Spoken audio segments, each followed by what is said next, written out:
Well, this is neat. Right? Woo! I'm so happy to be here today. How are you guys doing? Good? Yes. Amazing. I mean, that got us definitely riled up backstage. How fantastic was that? Oh, incredible. Exactly what I needed to hear. Yeah. Good morning, everyone. My name is Sophia Bush. I'm an actor, an activist. I host a podcast because it gives me the opportunity to be endlessly curious and call it work.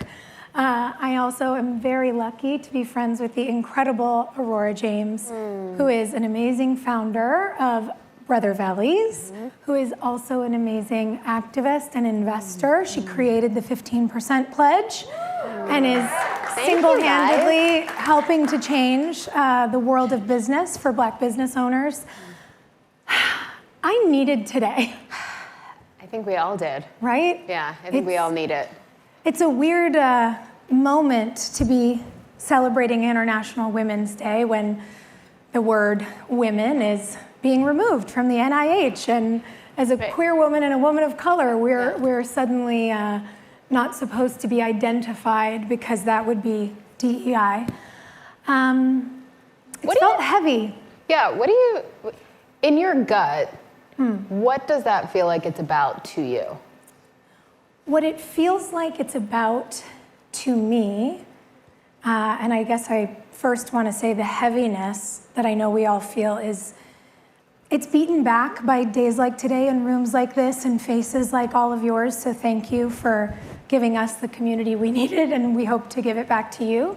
I think it's pretty clear that women have been amassing power, that we know we're stronger together, that we are opening businesses in record numbers, we are investing in each other, we're changing the way money moves in the world, we're voting to protect women's bodily autonomy in record numbers as well, in state measures like we saw just 2 years ago in Kansas. I don't think they were prepared for our collective power, and so I think that they're really doing everything they can now to rip it apart. Yeah. And so while it feels nuts to watch the news, I also hold hope because women like Diane have been here before us. Women like Gloria Steinem and Audre Lorde have been here before us. But I am really curious for you, particularly because part of what you've launched in the last 5 years, part of the immense change you've made with the 15% pledge, beginning to create real fiscal and brand equity for diverse businesses. I've got all the policy thoughts, but how are you making sense of this for you? Well, and I ask you what you think that's about because I have all these assumptions in my mind, right, of where this pushback is coming from, but I also want to make sure that I stay curious about it.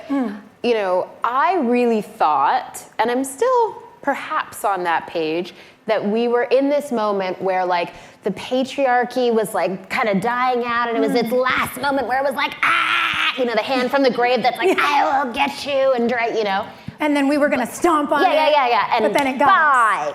But then now I'm oh no, this is like an angry rage male baby that's out, that's new, that's learned all these new skills, that's ready to go. I'm talking to 15-year-old boys that are real misogynists. Right. So I have to shift my own thinking, I think, in terms of how I address it, because in my mind, I was this is just a bunch of people with old school thoughts that are just gonna slowly disappear as time does to people. Yeah. But now there's a whole resurgence. So I think for some of it, it's about going back to the basics. I mean, I talk to people every day who truly don't know what DEI even means. They think that DEI is just Black people taking things from white people. And listen, if you are in a group that has had a lot of privilege, right, and those scales start slightly coming closer together, you're gonna feel something that feels like oppression. And if you are a white man, you've maybe never felt that before, you're gonna freak out. And that's what we're seeing. So I think for me, it's about, okay, how do you have conversations, unpack the fear that's coming from that, and then also make sure that we all understand what the hell we're talking about. Because half the time I'm trying to negotiate with people who actually don't even understand really what DEI is. Right. You know, and they're like, well, I just think that like the most common feedback that I get, Sophia, is like, I don't think that, you know, shelf space should go to just Black people. I think it should go to, you know, the most deserving people. And I'm like, wait, so do I. Right. So do I. And they're like, no, you just want it to go to Black people. I'm like, no, that's literally not what I'm saying. Yeah. What I'm saying is historically, it has just gone to the people who had the most access to the shelf space, and now we need to create a diverse meritocracy, right? And that, honestly, guys, is a light bulb moment for a bunch of people who think that they hate DEI. Yeah. So I think some of it is just about, okay, let's unpack the things that are really obvious to us. And listen, I know there's a whole movement about like, you know, we need to get our rest and we shouldn't have to explain, you know, certain things to other people because whatever. I'm not from that camp. I'm going to explain it to you if you're not understanding, because my life depends on it. Yes. And the life of other people that look like me depend on it. Well, and I think something that's really important for us to also be able to understand is the dual reality that, yes, we deserve to be a little tired of having to explain it, but if we don't take the time and explain it, that vacuum is clearly being filled by people like Andrew Tate. And I don't know about you, but I don't want Andrew Tate explaining anything to anyone on planet Earth. So yes, we are required to show up and continue breathing and being patient and teaching when we can, but I also think something you really inspire me to do is to remember that being in the position to teach or expand circles of inclusivity is such a privilege. And if we can allow the reality that anyone who is mistaken but willing to be curious might be willing to also learn with us, that's where I hold on to hope. Yes. And I think it really requires a perspective shift rather than being tired of it.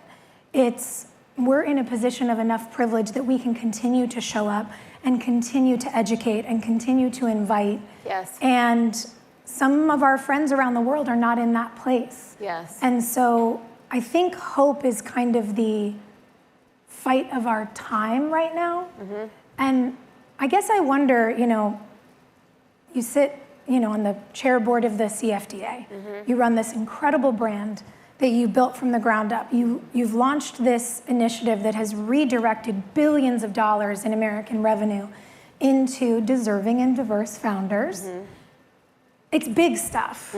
You are in my list of like icons who go on the board. Thank you, my love. But how do you, when you like wash your face and get in your sweats at night, how do you fuel yourself to continue? How do you feel in charge? How do you get through the day? Like everybody needs a tip, I think, on, yes, we need the inspiration, but we also need like a little bit of the cheat codes on surviving. How do you do it? Well, one thing is I get angry sometimes, but to be honest, I think I'm not as angry as most people are about what's going on. And I think it's because my grandmother was the first person to ever use the N-word around me. She was like a pretty big racist. And I write about this in my book. It helped me understand racism early on, right? And it helped me be able to negotiate with people who have really different points of view than I do, right? My grandmother was also the person that loved me more than anyone else in the world. How can these things exist, right? And more importantly, in a move forward strategy, how can we close those gaps, right? So I think I see things as opportunities quite often. I also try to remember that just because lots of horrible things are happening on a broader scale, that doesn't necessarily change how I'm showing up every day in my one-on-one life. You know, the other day in my neighborhood, there was a woman who always has these like really fun yard signs out, like peace and love live here, that kind of thing, right? But then like she was screaming at this gardener. And I was like, okay, like I had to go up to her and I'm like, listen, like I thought peace and love lived here, right?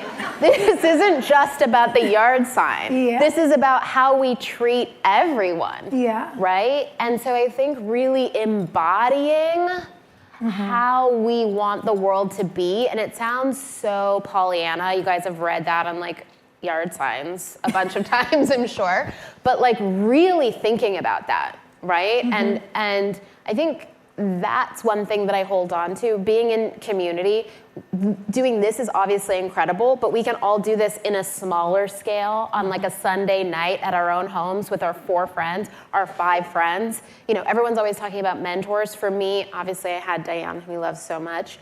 I also had my friends too, who were great mentors to me when I was starting out. You know, and so don't lose sight of your own communities, because that's really where the power can happen. Yeah. Yeah, I think it's a really good reminder to make sure that you're creating touch points, whether it's in your neighborhood, whether it's with other parents who care about what's going on with your school board, whether it's with your other friends in business. I mean, something that's so immensely kind that Diane did for all of us speaking here today is she hosted us for lunch. So we could sit and just take a beat. And I gotta tell you, I feel much more ready to find the fibers of inspiration at the core of a group of women like this now than I did 3 hours ago. 3 hours ago, I was very much angry.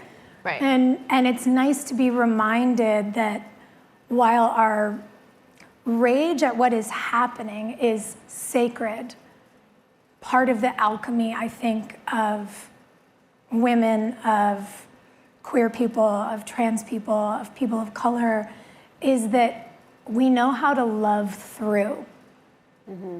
We stand and we show up through. You know, Pride started as a protest. Like we can use that kind of vulnerability and willingness to love in every aspect of our lives, and honestly of our business. Right. You know, 15% Pledge is a mission, and it's good business. And at the root is a love of the kinds of business owners that you support. So that's something I'm curious about as well, is how do you take your choice to find the hope? How do you take your inspiration to do something different and also build, you know, a multi-billion-dollar pipeline for economic change? Because I would think that the dudes who are doing the multi-billion-dollar work sort of think empathy is not a part of it. And I would imagine that everyone in this room knows empathy has to be at the core of it. So how do you give all the business women in the room a little bit of the secret sauce of how you did both at the same time? Such a good question. Yeah, empathy is a big part of it. Also, just being able to talk in numbers is a big part of it as well, too, right? Because for a lot of people, they can't do it unless they can track it, right? So I think one of the reasons the pledge was so successful is because we were able to put data to a really complicated emotional feeling that corporations have also really been struggling with, right? And how can you tailor it across a lot of different verticals? And I think for me, look, it's always hard, right? It's always hard negotiating with people who just are very one track about things. And I think in this climate, it's especially tough, you know? But I've also always said, like, stumbling is evidence of momentum. And I think to your point, like, we're hitting some tough wins right now, but that's because we've made a lot of progress, right? And I think they want to distract us also, to your point, right? They're doing a very good job at it. And I think we know their trick, right? So for me, I'm like, okay, I'm working on the 15% pledge. There are a million other things that I care about. But when I get my news alert, is it about the thing that people are relying on me to know about? Yes or no? Okay? If it is, I need to stop what I'm doing. I need to read that thing top to bottom. If it's not, maybe I'll visit it later when I have time. Because the one thing that I know is that you need to be an expert at the thing that you are most passionate about. Yes. Because what we're not going to be able to do is know a little bit about everything and think that we can get through this, right?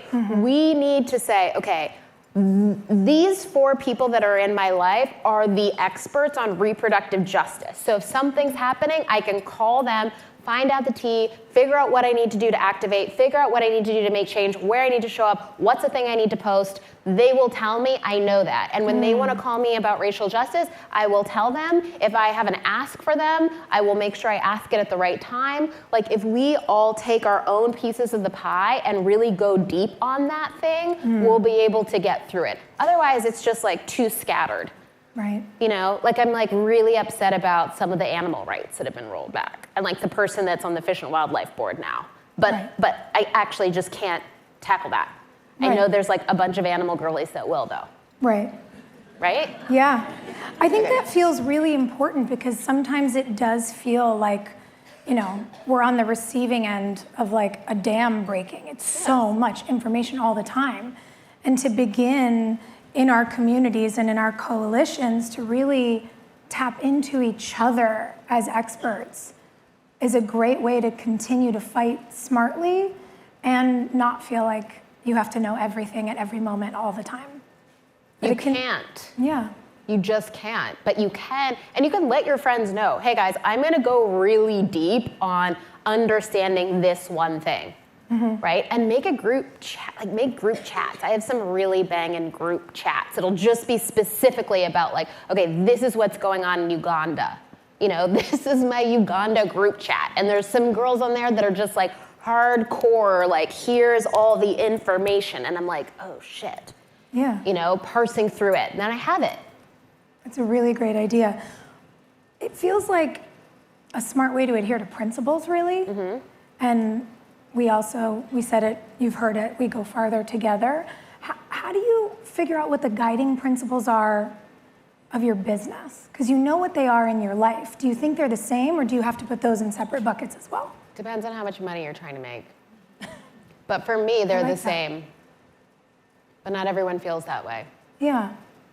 Is there a piece of advice you would give to other business owners, perhaps in the audience, about things you've learned in terms of either principles or kind of how you operate every day that changed something or turned something on for you that you wish you'd known sooner? Well, I think the thing that I've always known that's been so important to me is that happiness is the goal, right? Kindness is the goal. Love is the goal.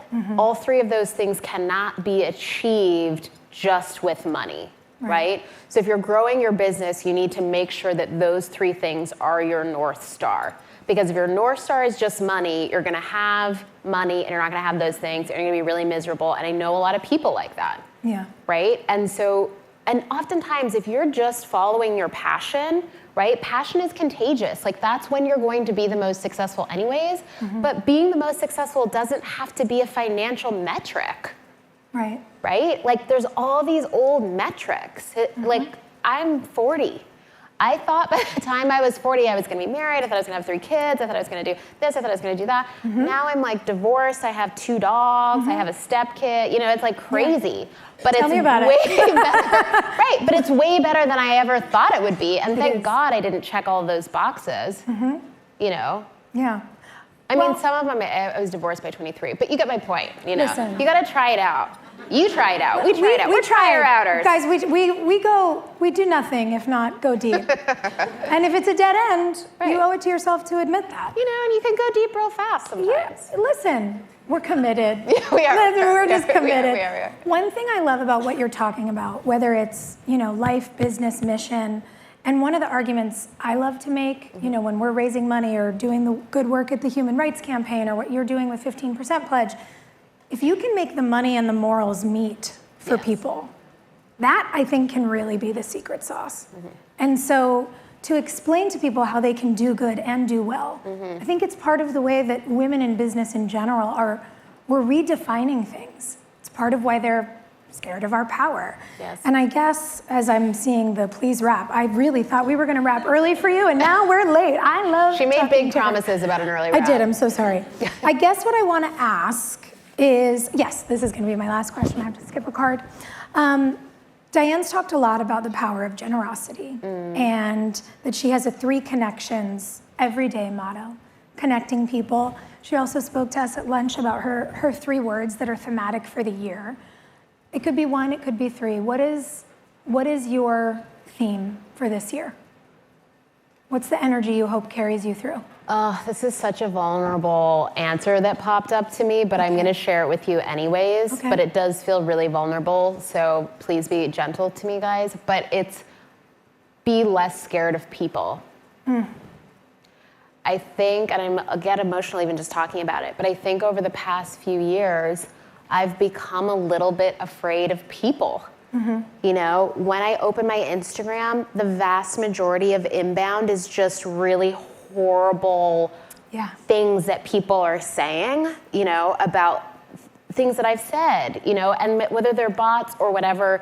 And so that, I think, has made me a little bit afraid of people sometimes, and just everything that's going on. I'm like, what do you mean all these people feel this way about how things should be in the world? And it has scared me a little bit. And that's not natural to me at all. I love people. I really do. But I've developed some social anxiety just because I've gotten a bit scared of the world.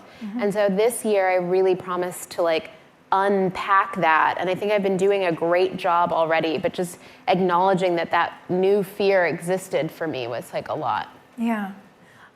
It's really interesting that you say that, because I'll be vulnerable and tell you mine. I think anyone who has met me for 5 minutes or follows me on Instagram knows I'm not on short supply of ferocity.